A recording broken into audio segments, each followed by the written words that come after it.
Hello everyone, welcome to the Eternal Patch Breakdown. My name is Pocho, and it is July 16th, which means it is Patch Day.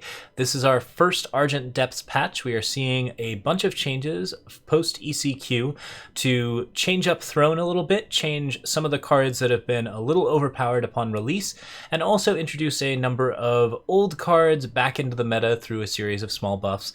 We are calling these the goober buffs on occasion, but mostly just whatever we want to call them. Lots of cards that are underplayed are getting offered up as buffs to increase their play. We're going to be talking about each patch change in turn. We're going to discuss design and power level of these cards post-patch and exactly what kind of things we think will change up in the meta as a result of these changes. Our first card is Trickshot Ruffian.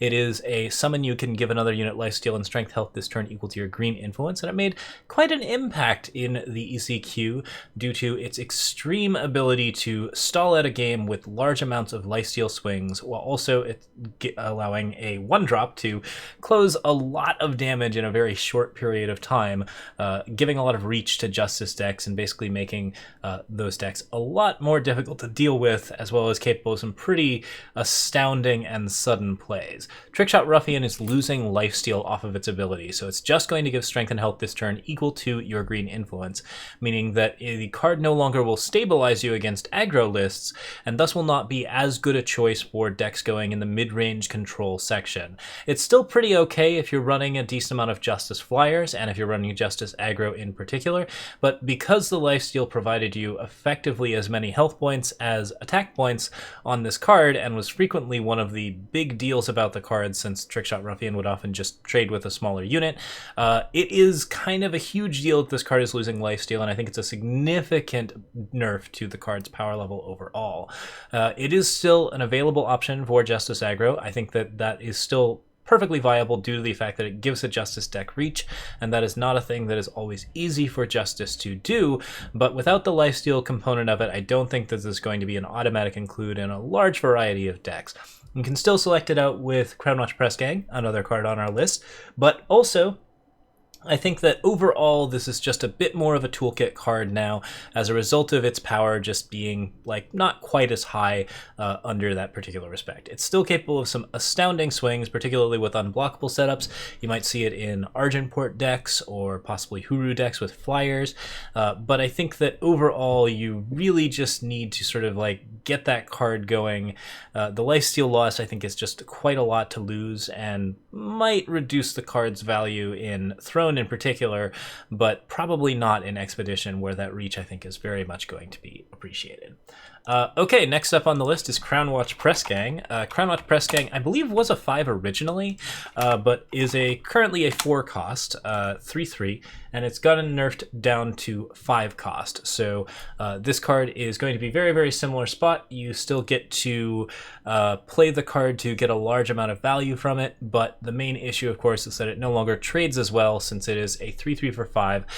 You're not playing down a unit that's going to trade effectively with anything that is being played at that particular time on the board. The 1 cost unit is going to be coming out a turn later as well, meaning that you can't Crownwatch Press-Gang on 5 to play a 1-drop unit immediately, such as your Trickshot Ruffian, for example. So you have to plan a little bit more ahead, and also those 1-drops are going to be, of course, less useful as well in the later turns. In general, taking this back 1 entire turn definitely increases the opportunity cost of playing Crownwatch Press-Gang for its incredible value in trades and in draws. Press-Gang is a card that could potentially trade with 2 different units because of its revenge ability, while also drawing you 2 additional cards, giving it a 4-to-1 card advantage. Now the ability to do that is significantly limited due to the fact that it's just not going to trade nearly as often, and not going to be nearly as powerful in those respects. I think this is a much wanted change. I am not a big fan of Crownwatch Press-Gang's playstyle as it generally goes. I think that with the addition of new, more powerful 1-cost units, this seems like a reasonable nerf down to the card while still preserving a lot of what makes the card special. You are still able to pick up a large amount of interesting 1-cost units, but the increased cost of it may make the card a lot less viable in any format that you really want to play in. I don't think that this is quite as good in those respects. Still, it's a big value engine, so late game control can still play around with it, and since you're playing a lot of 1-drops, you also have some amount of early game in that control deck as a result of the card. which in general gives Justice like a decent amount of flexibility. So the card's general identity is still preserved, but it's a definite significant power nerf to this card. Bulletshaper. Bulletshaper is going up to 3 cost, and it is now going to be a 3 Fire Justice 3/3. So 3 cost, 3/3 for 3. That is actually a usually good stat line, and the upgrade from 2/3/2 to 3/3/3 is really not that bad overall. The main goal of this nerf is, of course, to reduce the influence that Bulletshaper's extreme influence gain is sort of having on the meta. And I just realized I said influence twice, but I did mean it in 2 different terms. Like there's its actual influence on the meta as well as the influence it is generating. Yes, so like this card is capable of generating a lot of influence very quickly, which allows you to play very, very fast effects such as the new Ironthorn Lawman or anything along those lines. This is actually the second card from our most recent brew, Best Frems, that is getting nerfed as a result of its just general power level. It's a big hit to cards that are going to be playing with the new Junkyard Heroes promo, Friends in Low Places, and I think in general a lot of Rakano stuff that wants to play around with that idea, in particular Ironthorn Lawman decks, may have a little bit more difficulty using this card as a big surge engine. On the other hand, there is still a 2 cost option available for this, that's Rakano Stranger, so if your goal is to play an early Ironthorn Lawman or something along those lines, you can still opt to go into that particular aspect, you're just going to lose a lot of power. On the other hand, if you're still just trying to fix for like 4 or 5 cost cards, this is actually kind of a buff for Bulletshaper. The discard a spell to get +2 power this turn has not been the most relevant part of this card for a while, and the fact that it's a 3/3 means that it trades a little bit more profitably while also being a 3 cost card that, like, you know, like overall I think is just generally okay. 3 cost 3/3 is generally like a limited type of setup where you really want that to work out very well for you. Like limited 3/3s in 4/3 are generally quite powerful, and this is something that I think like actually does add a little stat value to the card overall, even if it's much slower and like not a huge stat increase for its cost increase. So I would call this a bit of a side grade. There are still some potential to be using Bulletshaper, and I think that it still really fits into those Rakano influence decks and is probably still the better choice over Rakano Stranger. But notably, this does mean that there is a little bit less crazy ramps happening. You're not going to be able to get like your immediate 5-drop on turn 3, so there's like a lot of things that can potentially happen as a result of this card getting nerfed that just slow down a little bit, and there's a little bit less shenanigans that can happen as a result. I don't think this is a particularly strong nerf to the card. I do think that it maybe puts it in a little bit more in line with other Argent Depths cards, and it seems like a reasonable change on that front. Alright, this will probably be everyone's favorite. Ubsat the Savior is going down in 2 different ways. The first is that it is going from a 6/5 to a 6/4, which is a minor change, but a pretty important one, since it means that the card trades a lot more effectively and is less likely to be able to block a lot of the cards that it's silencing in the enemy player's hand. The second thing is that the silence each unit in the enemy player's hand is being changed to silence each single faction unit in the enemy player's hand, meaning that this card only targets about half of the units, or well, a little bit more than half, but potentially if you are running a pile of hybrid cards, you're not going to have any problems with Ubsat the Savior at all. In addition, if you're seeing a mono time deck, you can play your mono-colored units first and thus preserve the rest of your hand from Ubsat's silence ability, which is pretty relevant since it means that the card is just not going to be able to target you as effectively. The Ubsat still gets the ability to gain life every time the enemy player plays a unit, which I think is a pretty useful function since the card is basically designed to try and slow down the game a little bit and make that sort of mono time thing work a little better against the more aggro formats. I think that like this is a pretty good change overall, and since the card has less health, even if it does silence a unit, it's more likely to trade effectively with those units. Overall, like the heavy influence cost of this card is still, I think, a decent issue to be dealing with for the power level of the card. The fact that it no longer completely shuts off your hand and that you now have the ability to predict and play around the card is a very good change overall. I'm curious to see how this one turns out in the future. All right, Next up, Curtain Call. Curtain Call made a pretty big splash as a huge combo card in this list, as well as just a very nasty Xenon card that gives you a lot of different benefits all at once. It's got that lifesteal trigger, which is really, really solid for giving you lots of life and keeping the game going, even if you're up against aggro decks. It has the units can't be killed this turn trick, which is very, very good for holding up against lots of removal. And in general, it's just a really, really strong card for value and for overall just damage dealt. Like, the +2 strength is a pretty meaningful amount, particularly when the units are unkillable in addition to that. And Revenge on top of that was just the icing on the cake for the most part. It really does come back quite a lot due to the fact that the card provides lifesteal, so you're seeing this card very frequently. This card is going from 2 to 3, which doesn't surprise me at all since it was probably one of the most powerful cards in the set.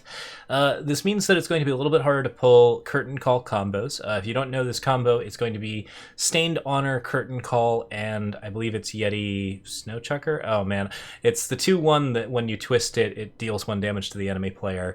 It's not Snowchucker. I don't remember the name of it at the moment. But in any case, it is that particular combo is going to be a little bit harder to pull, which I think is appreciated. While that combo was hard to assemble, it was very, very fast to play, which meant that even if you saw it coming, it was a little bit hard to deal with in that respect.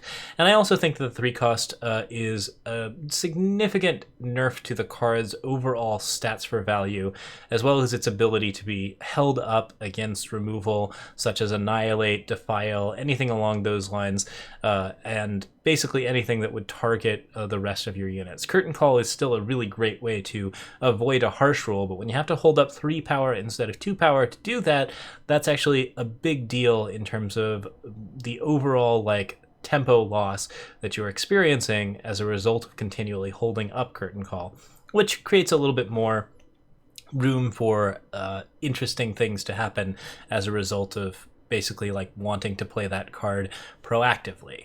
I think that proactive plays of Curtain Call are definitely kind of where you want to be, even if you're not playing Curtain Call optimally. The card provides a lot of strength to your deck, so I don't know that this is a nerf that necessarily takes the card out of the meta, but I think it is a very much deserved nerf in terms of its overall power level. Next up, we got Eager Deputy. Eager Deputy is going from a 1-cost 0/1 to a 1-cost 0, or a 1-cost 0/2 to a 1-cost 0/1. So we all know the strength of this card in general. When you play a unit with more strength than Eager Deputy, it gets +1 strength and it has Plunder. A 1-cost Plunder in red is a really strong thing because Plunder is just an amazing mechanic for making sure that you are always consistently drawing your power or consistently drawing cards when you have too much power. Being able to fix those 2 things in red is a pretty important thing for reliable aggro decks, and I think that this is an interesting change in that respect. However, this is not a change that I super agree with. Eager Deputy as a 0/1 is significantly more vulnerable and significantly more understated. It takes a while for this to even get up to Drifter status in order to take advantage of that Summon Plunder ability, and there is also a green 2/1 that is a little bit faster and a little bit better in some respects. I don't know that Eager Deputy frequently builds up to that 3 attack strength, so I think this is a pretty significant nerf to the card when Crownwatch Patroller is left untouched. I also think that it's a little bit out of spirit of what the card wants to do, and a little bit out of spirit of what the set wants to do. Plunder is a pretty important mechanic, and you want to be able to play these Plunder cards pretty frequently. I think that they should be pushed in the format, so I'm not wild about this card being nerfed because the consistency that it provides is sort of part of the fun of playing red decks at the moment. I think that this is a card that kind of provides a pretty good pattern overall. It doesn't feel bad for your opponent when you play it. It is something that slowly builds up over time, and your opponent then gets to deal with it when it's built up. It is obviously efficient and obviously pretty frightening, but I feel like there are other cards that maybe could have been dealt with here, and I also think that this might be a little bit preemptive considering that aggro was struggling against Curtain Call and Trickshot Ruffian and may still end up struggling in the future depending on what all is happening. I'm not sure about this nerf. I'm a little skeptical of it overall, but I think that the intention of it might be a little bit to reduce the reliability of fire-based aggro, and if fire-based aggro was truly that much of a problem, then maybe it's deserved. But overall, I'm skeptical of this one. Gentle Grazer is next. 4 cost 3/2 going up to 5 with Corrupted 5 instead of Corrupted 6. So it's a little bit easier to activate, which is pretty relevant and fairly important actually. I think that that's kind of a strange change since the Gentle Grazer would very frequently ambush out, get its value, and then corrupt. Basically, it would not always be able to corrupt 6 as often as you would expect. I actually don't know that this is a tremendous change for the card in terms of that respect, because it is still able to play both of those corrupted effects at 5 without too much difficulty. Gentle Grazer is now pretty much always going to trigger for double value when it's played. It's going to be played a little bit later, but getting that much value out of the card twice in a row I think is going to be a little bit more frustrating and maybe not less frustrating than seeing the Gentle Grazer at 4. On the other hand, at 4 it was a really, really powerful play that tended to be very, very devastating for certain aggro setups, and it's just a pretty powerful option at that particular setup. In addition, this was a big even-handed card, and like this is another area where I'm a little bit worried that that might have been more of the influence there. Like even-handed golems still being a thing is not going to be something that changes. Like even-handed golem is always going to be a problem, so nerfing cards to have odd costs just because of their benefits in even-handed golems, this is kind of like a change where it's like you're not necessarily addressing the root cause of the problem. I'm not sure about this one either. This is an okay change overall. I'm not a big fan of Gentle Grazer's pattern, and I think that this maybe doesn't change the pattern well enough while also making it like it is an even-handed change, and maybe even-handed golem is part of the problem as well. So yeah, that's an interesting one, but we'll see exactly what all ends up happening with it. We skipped the most important one, perhaps, or, well, not the most important one, but one of the more interesting ones, to be sure, and something that was played in almost everything. Wasteland Broker was a 4/5, is going to a 4/4. This gives it a lot more vulnerability. I think I'm generally in favor of this change. This card can trade super well with most things at 4, and it's colorless, and it gives you a really, really good summon effect that happens to allow you market access in even decks, as well as in many other types of decks. There's a lot of things that can be done with Wasteland Broker. I believe I'm on record saying that this is a design that I actually really love. Like, I think Barryadan did a really good job of building this particular deck, particular card, and like Direwolf like knocked it out of the park in terms of its overall design. It's a really cool colorless merchant. I am happy to see it get nerfed in stats, but I like the design of this card overall, so I'm hoping to see better play patterns now that the card is a little bit weaker and a little bit more capable of trading with other stuff. So it's an interesting option. I'm sure curious to see how that market turns out as a result. Okay, next up. We are out of the nerfs, so we're going to be talking about the buffs next. All of these buffs are specifically to give love to underplayed cards from the past, according to the patch notes, in particular with a focus on some of the lesser played tribal synergies. Notably, there are some buffs to Explorer Sentinels, one of my favorite and very, very difficult factions to try and support. And there's also a buff to a card that we haven't seen in a while, Pyroknight. So we'll be talking about that in a second, but first things first, Cautious Traveler.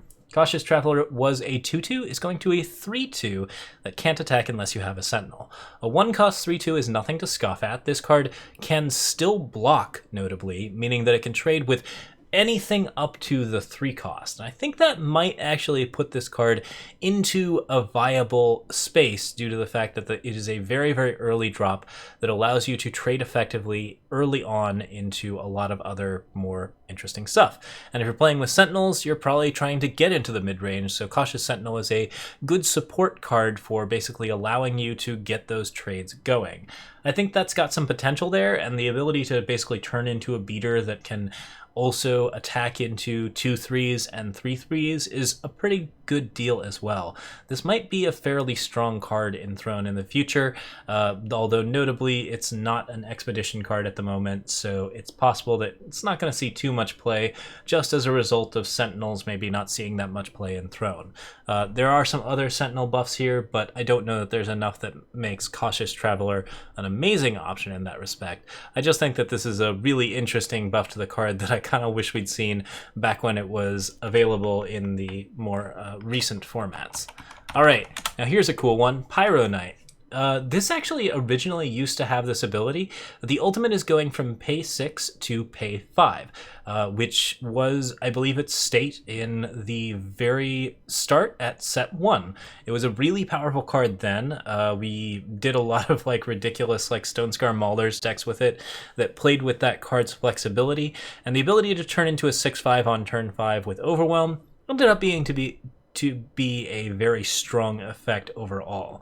I like the design of this card a lot. I've always liked the early game to late game versatility that it provides, and I think that the Overwhelm in particular makes this card a kind of terrifying 2/1 threat. It's still a warrior, which is not a beneficial tribe by any means. Like, there aren't that many warriors, and there aren't anything that actually benefit warriors in the in any set, but it is nonetheless capable of doing quite a bit of damage in a very short period of time, and the ultimate ability gives that efficiency back, which is, I think, the thing that Pyroknight was most missing. Most notably, everyone has a copy of this card, I'm fairly certain. I think it's in the Fire Starter deck at the very, very beginning, and I'm always glad to see a Fire Starter card get buffed, just because it gives new players something to play with that might give them like a slightly higher win rate. I think that this is something that is decently good at aggression and certainly playable in some aggro decks. I'm curious to see exactly what aggro decks those end up in. It's still only a Throne card, but it's got that flexibility. Stonescar aggro and like Stonescar Maulers basically have all of their cards back, so I'm a little bit curious to see how it plays out in those types of decks again, and I'm looking forward to playing with this one a little bit more. This was a fun card to play with in the previous sets, and I don't think its pattern's too difficult. I think it should be able to spar right now with other 1-drops of its caliber. Coalscrounger. This one's wild. Coalscrounger was a 3-cost double red card. It's going to a 2-cost 2/2 for 1 red influence, which is also notable.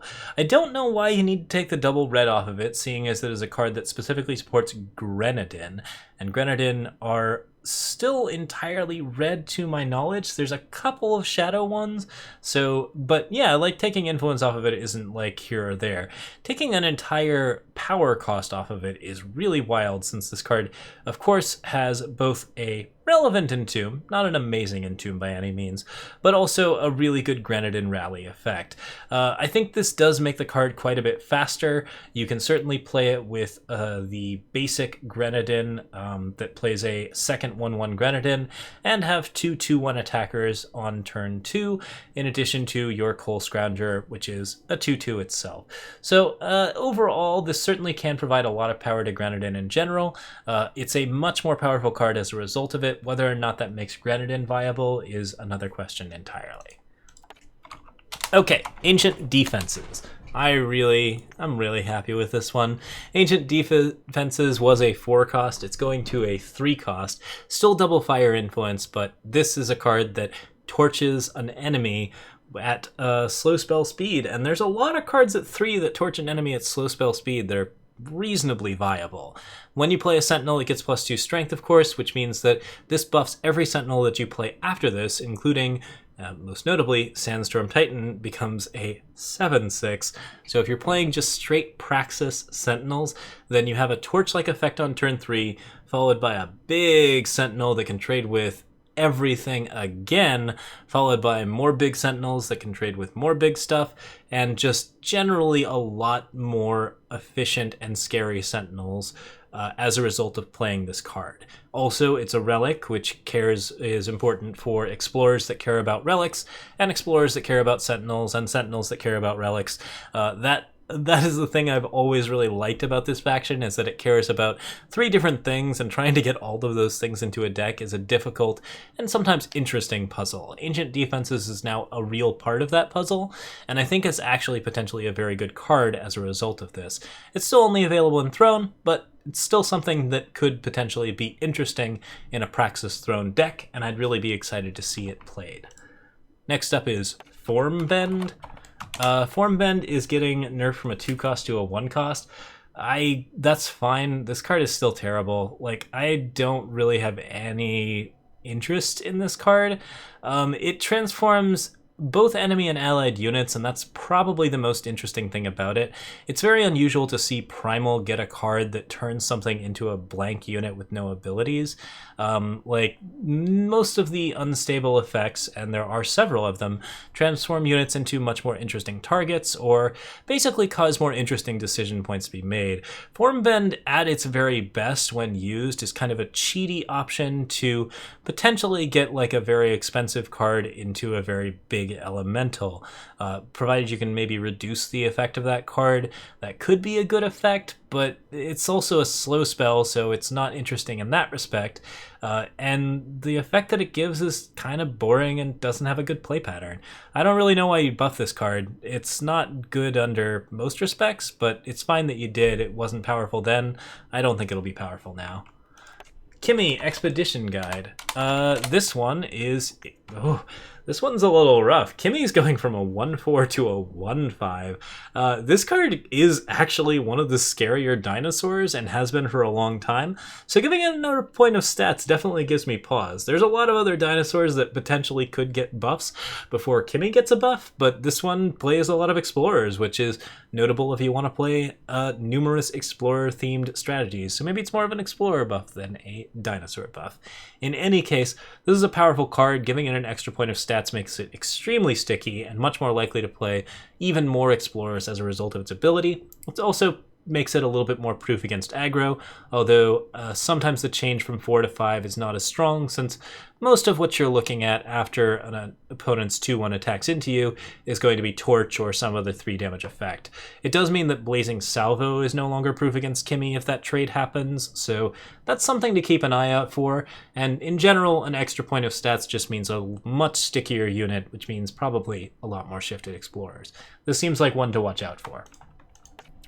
Hibernating Behemoth. Hibernating Behemoth is going from a 7 cost to a 6 cost, and it is now a 5/5 instead of a 4/4, meaning that you are getting a 6 cost 7/7 as a result of this change, even if you do nothing else with the card. So a 6 cost 7/7 that heals you for 2 for free when you draw it seems like it could potentially be of some value, particularly in an expedition format, although this is a Jex Bounty card, so again, not an expedition. This is particularly a throne change. This is a card that kind of has always suffered from not being many of the other interesting Fate and Echo cards in Set 1 and Jex Bounty. It's not a Thunderstrike Dragon, which is a card that you really want a Second Sight or Twinning Ritual. It's not a Twin Brood Sauropod, which is also a card that you really want a Second Sight or Twinning Ritual.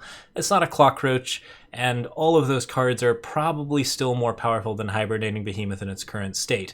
That being said, free life gain is pretty interesting and could potentially be put to some use, especially when the body that you're playing is a little bit more more usable. So despite the card not really having the synergies that you want with Second Sight and Twinning Ritual, something that I really wish they would support, maybe by giving it more health, I think that's a little bit tricky though, because the card does provide you with the health for free regardless of what you're doing.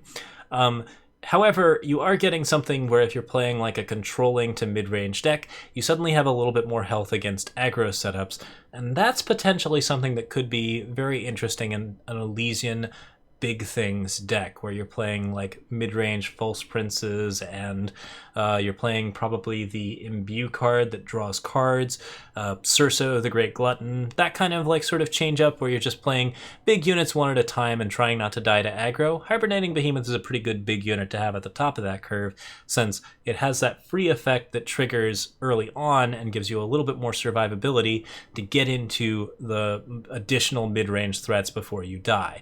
That's probably the best take on it, I think. I don't think that the second sight twinning ritual thing works with it now any more than it did before, due to the fact that it just wasn't really a viable option over all of the cards that we've already mentioned. But it is potentially more interesting as a single draw, and that has a little bit of potential overall. All right, finally, Garret Throne Guardian. Garret's a promo card from the Expedition Archives, which means that it can be found in Expedition, and it now gets +3 strength instead of +2 strength when one or more units would be silenced. This was not a card that saw a lot of play in general, so I wouldn't say that it's probably going to see a lot of play now, but if you can get the silence effect, you now have a 5/4 for 3, which is a little bit more interesting in terms of its overall stat line and power. Garret's pattern is still a little bit awkward. Like, overall, you don't really want to try to force your opponent to silence it, and you also don't really want to try to silence other people's units to create the effect, since you're probably looking for, if you're trying to silence something, you often want that card to be silenced. So turning off silence or making your opponent's silences not work, both potentially not that good due to the fact that your opponent is very likely to not have silences, and you're very likely to want those silences. I think that's the central problem with Garret. Adding to the stats certainly does make the card more viable, and that seems like a pretty good change-up, but overall, like, I'm just not sure that this card has the pattern to provide a lot of success. Still, it's a really interesting card in Bastion of the Dawn decks. I had a lot of fun with this card in Restraining Order and Restrained Action, and other types of setups where you are just playing into cards like Yojimbo and basically forcing things to not be silenced. That was a really interesting thing with like Lita's Apprentice and other steps. So potentially you could create a silence-proof meta with a very, very powerful card that also allows you to turn your own silences into aggression. And that's a bit more interesting overall. So yeah, I'm kind of down with this. I would like to see this card see some play. I just don't know that the like +3 versus +2 strength is quite where I'm interested in seeing it. It might be that like this card would be a little bit more interesting if it had more health and could sort of support that no silence meta a little bit better. But yeah, overall this seems like a reasonable change. Yeah, it's a cool card, and I'm glad to see it getting buffed at the very least. So there's some interesting stuff going on with it. Certainly an interesting choice overall. Okay, that's all of our nerfs and buffs. I believe we've talked about everything on the list. So yeah, we are seeing mostly throne changes this time around. Like, this is a big nerf to even-handed decks, it's a big nerf to Xenon decks, it's a big nerf to Justice decks, and it hits a lot of cards that we're seeing particularly in the ECQ, which means that the next ECQ in Throne is maybe going to be a little bit more interesting. Personally, I'm not as interested in Throne changes as in Expedition changes, but Expedition meta is helped by the changes to Wasteland Broker, Ubsat, as well as a couple of these other cards that are getting thrown in or buffed up as a result of it. So I'm pretty cool with these changes. This seems like an interesting list, and I'm hoping to see some really, really cool stuff as a result of it. That's it for today's patch breakdown. Thank you so much for watching. I am on YouTube, Patreon, Twitch, and Twitter. You can find me in all of those places, and I will see you all next time. Thanks once again for watching. Cheers.